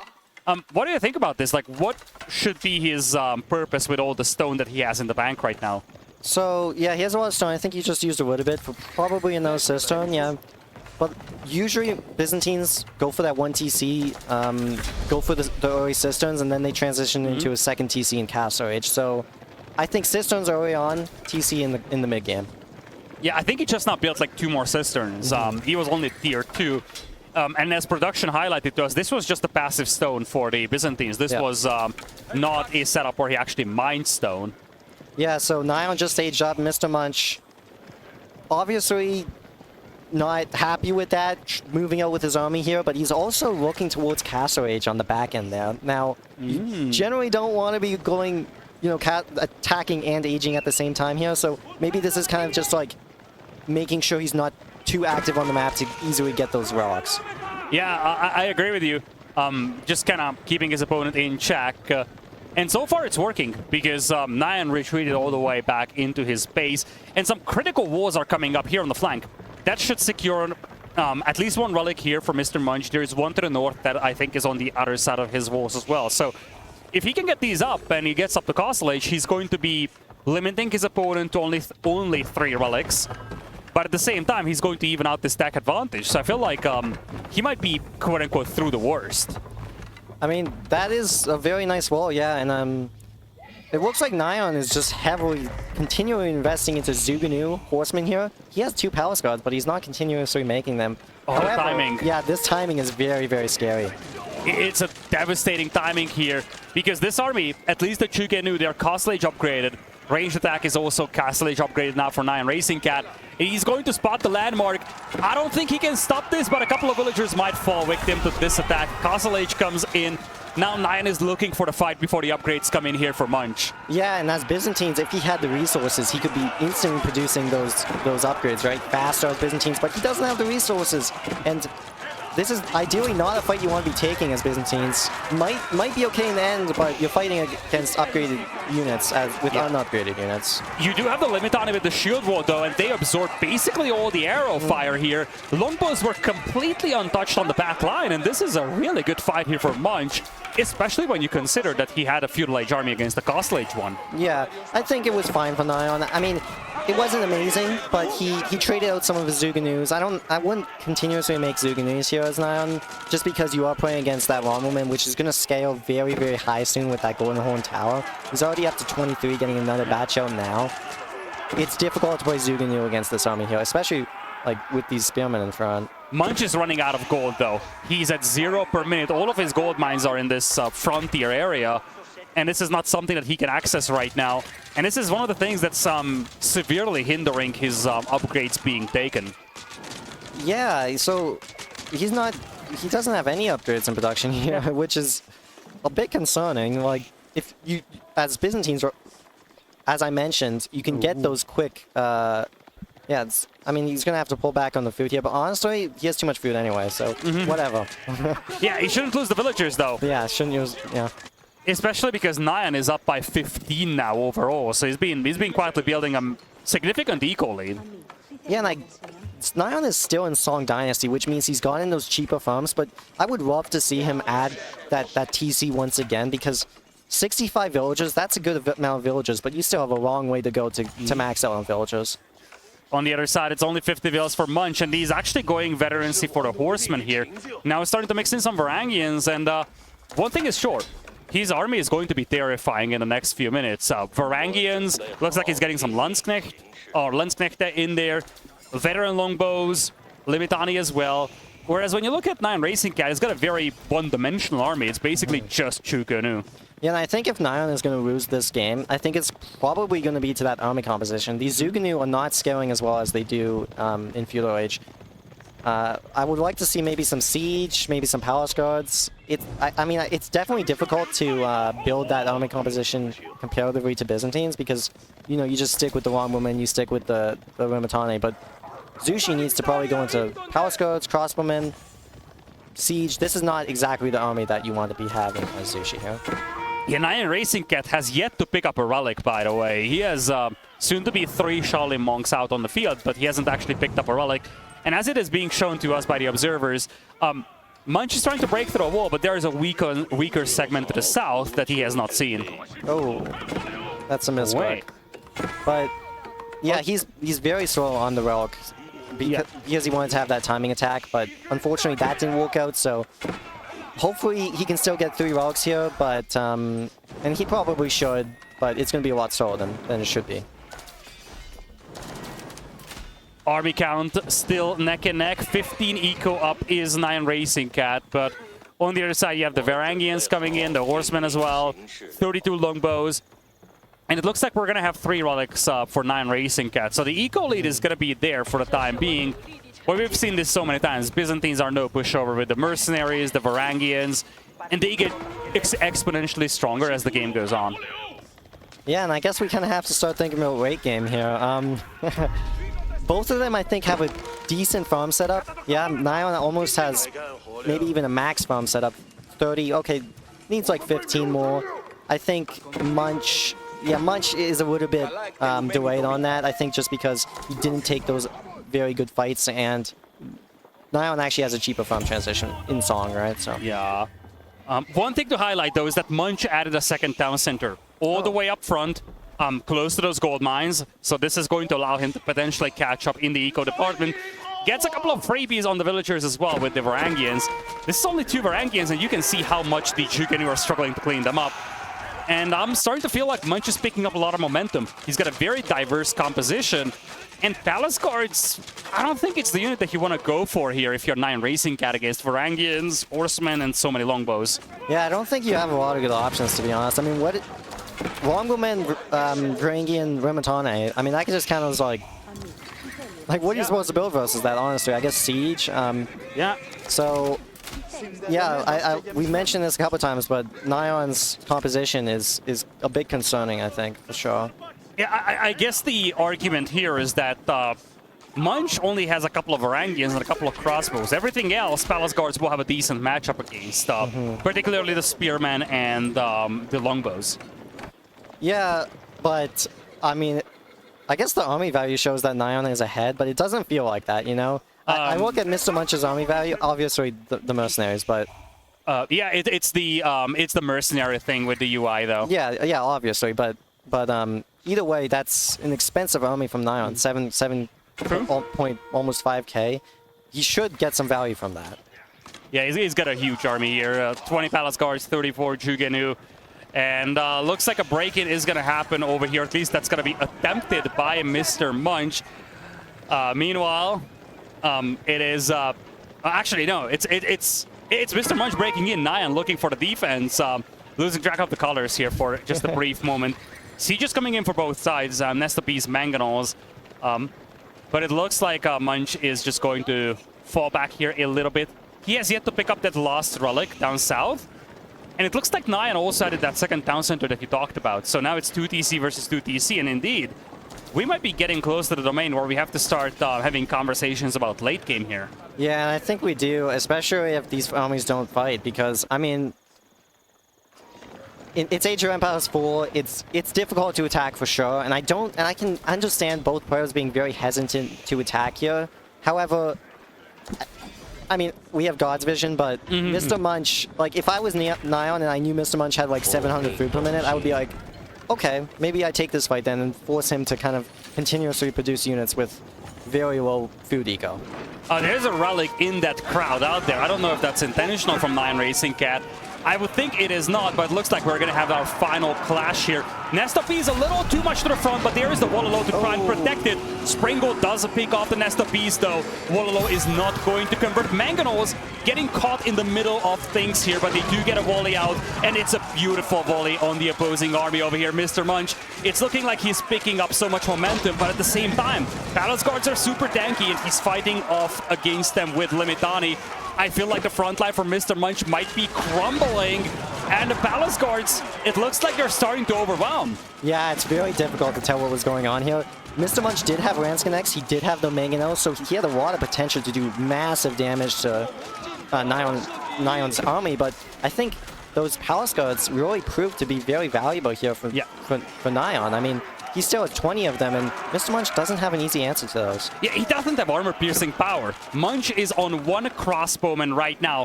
Villagers are being pulled to make a castle in the middle as well, but Munch is reset to just 30 army against 65. And remember, his food eco is also weaker, but I think the biggest problem for him right now is that he's got no armor-piercing potential. He's facing 23 Jugenu, 21 crossbows as well, so his Varangians will evaporate. But most importantly, Munch is sitting on 3 crossbows against 20 or so Palace Guards.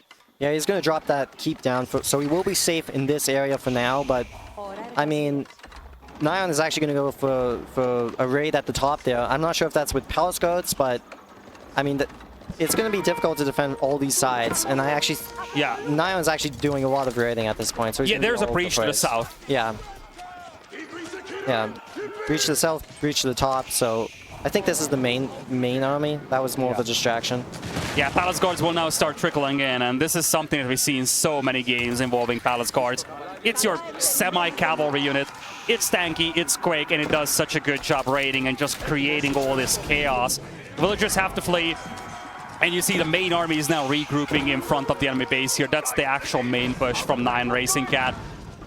He's starting to just grind down this enemy economy here. So many farmers being idled out, and indeed, this food here, which almost is a lifeline for MrMunch with the farming being shut down, is also being denied right now. Yeah, I mean, overall, like a couple villagers, not a big deal, but you're already very behind in this game, and it's like, you can't really afford to lose like villagers on villagers continuously, and that's what we're going to see here. We're going to see some more villagers go down.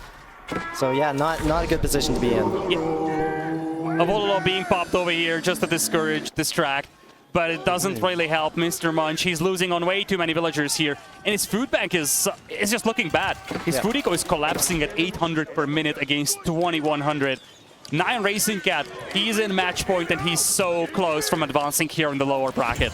Yeah, he's very close. Not only is he very far ahead just in the current state of the game, but thinking about late game, he's also very, very far ahead. More relics. He has a keep on that gold mine, I think, in the middle there. So TheMrMunch is actually almost on a timer, considering he's going to be running out of gold going into the late game. And NyanRacingCat is piling up a lot of resources as well. He has rebuilt this force. He's got 11 palace guards in queue, 25 crossbows as well, and a keep to control the map as well. Really, the only thing that is going bad for him right now is that he's got that one relic lost in the middle of the map that he could still pick up. But beyond that, it's just looking grim for TheMrMunch. He's trying to get Varangians going, but I don't think he has really seen the amount of crossbows that NyanRacingCat has. Yeah, Nyan now has that good army composition. He has the palace guards, he has the crossbows, he has a bit of siege. Although TheMrMunch, I gotta admit, he has 3 spring ults, 2 mangoes, he's getting a trebuchet, and I like that both players here are going for trebuchets. Now, typically, I don't like trebuchets, but when you have 2 keeps facing each other, getting free value from, you know, having to repair your keep with stone, it does, you know, make an impact over time. Now NyanRacingCat is 200 out of 200 population, so this is where Imperial Age could become a reality for him. He could be in Imperial very, very quickly, but before that, he's looking to just breach these walls once again. It's rinse and repeat, you feel. One breach is cleaned up, a next wave of palace guards come in, and they just keep grinding down Munch's eco. Munch has got 30 idols down south once again, and he's just not allowed to get back in this game, I feel. Yeah, and this is definitely what Nyan needs to be doing. He just needs to be, like you said, rinse and repeat, continuously kind of stop TheMrMunch from being able to scale his eco the same way Nyan has. Now this fight, though, looks pretty good for TheMrMunch, honestly, and those Lance Connects are doing a lot of damage here. Yeah, this is a really good fight over here. Crossbows are picking up the palace guards, and longbows have been doing a really good job against all these crossbows out there, but at the same time, a breach to the north means that palace guards will be flooding the base of TheMrMunch here. He has taken a good fight, but is there a second layer behind this? That's the question. Yeah, obviously, Nyan can support this a lot more than TheMrMunch can. You can take a good fight, but you really need to, you know, make some more... And there it is. There it is with that breach and the palace guards. TheMrMunch is going to say GG, and he says goodbye to King of the Rockies here, because it is NyanRacingCat who moves on to the round of 6 here. What a series, really. Probably the most competitive and most exciting series that we've seen in tournaments so far. Yeah, I really enjoyed that series, honestly. I loved casting these games. Yeah, I mean, all over the place. I think the Delhi and the Malian game in particular, this game as well, very action-packed. I loved it. Hello, first time here. Is it your first time? Yeah, this is your first time here in the interview desk. So, I guess welcome, Nyan. You had a rough day yesterday, fell down to the lower bracket. How does it feel to, you know, get through this first round of eliminations? Well, it's just a bit of a campaign, like, I thought Puppy and Glenn was like, well, I was like, yeah, probably play some stuff that's more simple and straightforward. But like, why do you pick the Old Dragon out to learn, like, yeah, I mean, I watched some game of Puppy and I was like, yeah, let's try Old Dragon and that will work about horribly. Yeah. Well, this time around, you decided not to pick DD. Instead, you did have Mongols in one of these games, and I actually want to hear your thoughts about the old trade game with the Mongols. One of the things that we've been talking about in the cast with Wham was that you split your traders between the 2 trading posts, and that made it very difficult for your opponent to shut it down. So, can you just walk us through the whole game plan for that game? Yeah. Especially at start with Spear, and then I saw him make a barracks, so I was like, yeah, I'm probably not going to get the power up. So I'm going to move back up to Spear, so I know I'm going to Age up first, and I can have Archer's Mask. I think if I take Breaker, I can use my Archer's Bucket Wood and then again Breaker, but kind of smuggle in slowed down a bit. I tried to put the power on the gold mine, use do this instead. So I think it's like 20 HP for completing the power. So after that, I was like, yeah, I can go trade. And a lot of people actually, they only check one side, they don't check the other side. That's why I spec for both sides. And on this map, it's good because all of those traders are the owner, so we're just really great. Yeah, the other interesting element when it comes to strategy choices in this series was that whole Delhi game with Bo5, even the elephant that came in early. I feel about that whole game with Bo5 after learning Galley didn't really work out, at least from an outside perspective. Yeah, Galley is pretty hard against the jogging. That's a pretty hard matchup. So I was like, yeah, if I go fast castle, probably this one is a better choice of Emma rather than fighting H2. Like with Pims, if both have same level, if you want to fight H2, Galley against Xiaoyan, you are very likely to lose. And so yeah, but still got destroyed by Xiaoyan. But I tried to close them. I think I was like 7,050 high. So wow, and he did pretty well with the Husband Ray, which I didn't expect that as well. But yeah, going into the next series, so you're going to take a little break, but then you're up against Gideon Anxiety. What are your expectations for that series? Not much. I mean, keeping playing constantly and that's all being well. So I'm happy I won one series with us. I got to play English to honor the likes was not here. And I did a 2 teas in Fast Castle, which is what I always need. So I did it for you. Well, we shall see if you can advance beyond TV anxiety. We'll let you have your break here. Thank you so much for joining me once again, NyanRacingCat. Congratulations. We will be taking a short break here, folks, and then we're going to be back with another elimination match. It is going to be Soldier facing off against Makomi. Stay tuned because we'll be back after a short break.